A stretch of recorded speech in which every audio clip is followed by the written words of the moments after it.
What's up, everyone? Welcome to Program Your Remote.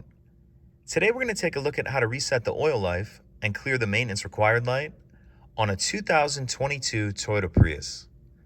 Like I said, this is a 22 Prius in the video, but it will be the same on several different years.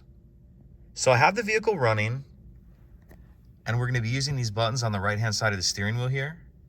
I'm going to focus in on the dash, but just so you know what I'm pressing when I say I'm scrolling right or left, scrolling up or down, and the circle button.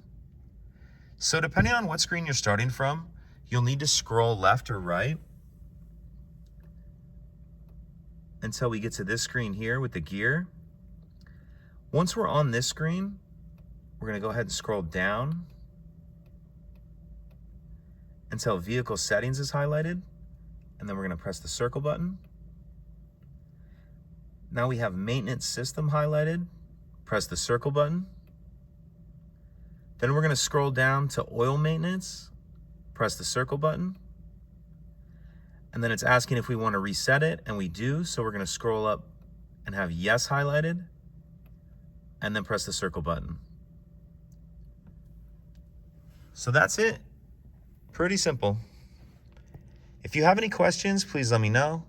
If you could take a second to like and subscribe, it helps us out, and I'd appreciate it. Thank you.